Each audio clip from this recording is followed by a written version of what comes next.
Hello বন্ধুরা, আজকে আমি আবার এসে গেছি আপনাদের সামনে আমার আরেকটি ব্লগ নিয়ে। ডিনারে আমরা প্রতিদিনই রুটি তরকারি খাই, যেটা নর্মাল। কিন্তু আজ কেন জানি মনে হলো একটু অন্যরকম করা যায় না। তাই আমার ওয়াইফ ডক্টর শিলাকে বললাম, তুমি কি নতুন কিছু করে খাওয়াতে পারো? দেখো তো একটা কোনো কিছু আনতে পারো কিনা। নতুন একটা ডিনার হবে এই শীতের রাতে। কি বলো ডক্টর শিলা? হ্যাঁ, নতুন তো কিছু হতেই পারে। সব কিছুই পুরনো থেকে একটু নতুন, মানে একই ধরনের খাবার তো সবসময় ভালো লাগে না।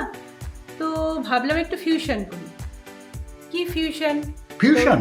হ্যাঁ, ডিনারে আবার ফিউশন? কারেক্ট। বাহ বাহ বাহ। তো ভাবলাম যে নর্থ ইন্ডিয়ানের মধ্যে আমার কাছে এখন আর কি কালো ছোলা আছে, তাহলে ছোলা দিয়ে একটু ঘুগনি করি। খুব আর চাইনিজের চাউমিন আছে। চাউমিন? কারেক্ট। বাবা, চাইনিজ চাউমিন। ইয়েস। তো এই দুটো দিয়ে ভাবলাম যে আজকে ডিনারটা করি।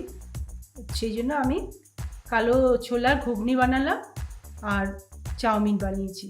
দেখো কেমন লাগে। ভালো তো লাগবেই, দেখে তো মনে হচ্ছে অসাধারণ হবে স্বাদ। একটু নতুনত্ব, এই আর কি, 100 জীবনটাকে একটু অন্যরকম ভাবে দেখা।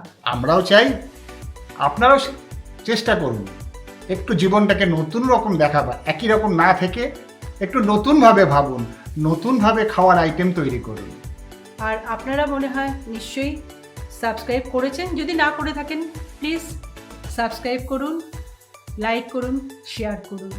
কমেন্ট করতে ভুলবেন না, কারণ আরও ব্লগ পেতে গেলে আপনাদের আশীর্বাদ, আপনাদের উৎসাহ আমাদের দরকার। ভালো ভালো কমেন্টও দরকার কিন্তু। টিং টিং।